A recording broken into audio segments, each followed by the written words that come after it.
r/ask Reddit. What have you done for over 10,000 hours but still suck at? Speaking. I stutter all the time.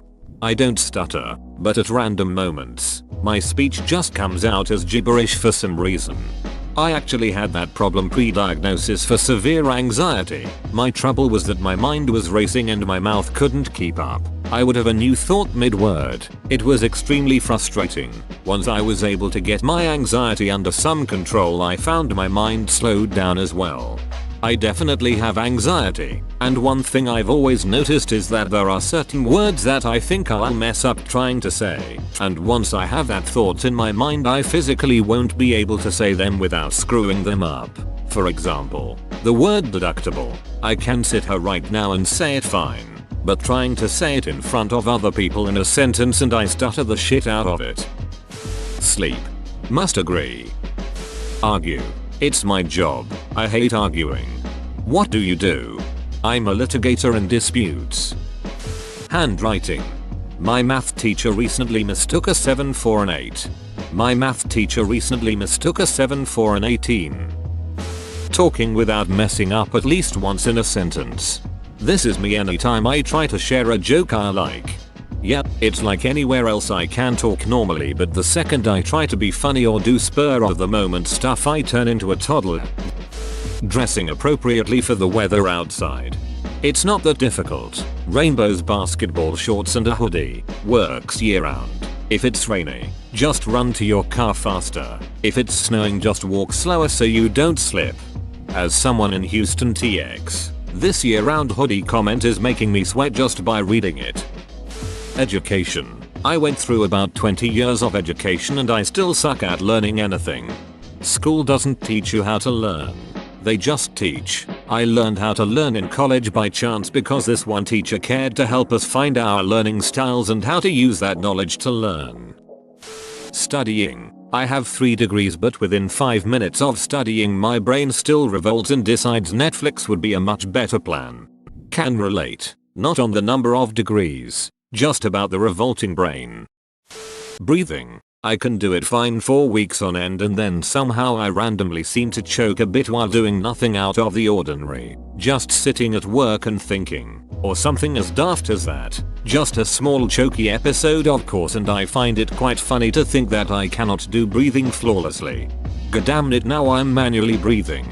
Probably a good thing. Manually slowing down your breath is shown to improve cognition, extend lifespan and all sorts of benefits. It's basically just meditation, but I try and do it multiple times throughout the day. CSGO. Game is hard, guys. I ducking despise CSGO. Gonna go queue up for a match. Life. Beat me to it.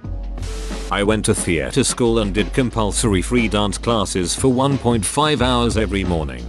Plus other compulsory and elective short courses in jazz dance, ballet, tap, kabuki and no movement, 20s dance crazes, Latin dance styles, ballroom, and other stuff. About 2,000 hours over 3 years. I still can not dance. I don't mean not well. I mean not in the slightest. Not well, he's not very good, but he must have trained a bit. Literally not one step. It's as if I had never taken a single lesson in my life. In fact, it's worse than if I'd never done a lesson, because I'm now so ducking self-aware of my body and limbs if I try to dance that I can no longer let myself go and enjoy jumping about at parties or anything. Not even when drunk. Not even on my own. I judge myself and find myself wanting.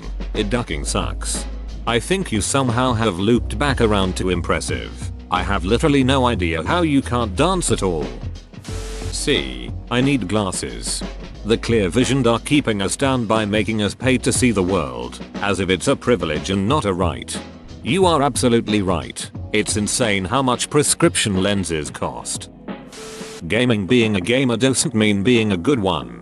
One of my co-workers knows I'm a gamer and we've talked about video games several times. One time he asked me what my Twitch name was so he could watch my streams. I told him that I'm not nearly good enough at the games or entertaining enough as a commentator to stream my games. Not every gamer is a streamer. Also, I just don't understand the people that watch gaming streams, especially small accounts. Who the duck has so much free time that they can spend hours watching Dave from accounting play The Sims? I kinda get why people watch the more popular channels. Because the host is either extremely good at the game, or is entertaining, or both. It's not my cup of tea. But I can get why other people might like it. I don't understand is the 14 people watching Dave stream The Sims on Thursday nights. Having friends. Let's be friends then. Swimming.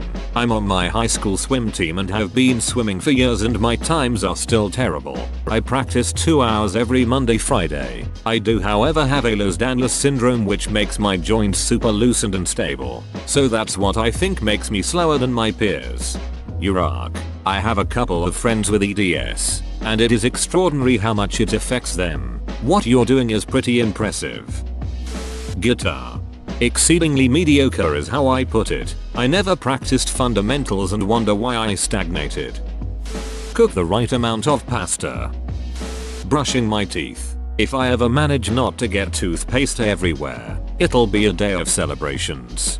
I had a friend years ago who brushed his teeth by leaning over the sink and looking straight down, mouth agape the entire time. It was the most disgusting thing I think I've ever witnessed. He looked like a rabid dog that just took a porn-sized cum shot straight to the kisser. The toothpaste basically formed a goatee around his mouth all while pouring out of it like a foamy waterfall. A truly disturbing sight. Childcare. Was ready to punch my 2.5-year-old today cause he kept pulling the top off his drink and slashing water everywhere. My 2.5-year-old decided today to throw a tantrum because her milk cup was sitting on the table, rolling around on the floor shouting tantrum. She can reach the table, and she is the one who decided to put the milk there in the first place. I was not impressed. My then 2-year-old kept doing things like this till one day I said, "Oh, here's your problem. Somebody turned your nose to sad. I'll turn it to happy." I tweaked her nose and she just stopped. Soon she was coming to me asking me to turn her nose to happy. Not advocating gaslighting your kid, but for me, it worked. Remembering stuff. Every time I go to places or tell myself that I need to remember something only to be forget. I walk into a room just to be like snap. Why did I come here? Only to go back and remember later. I think programming. Whoa, you made it to the end? You're a ducking beast. I'll cut you a deal. Smash like and subscribe for more curated content, bruh. It's free and that's a great price.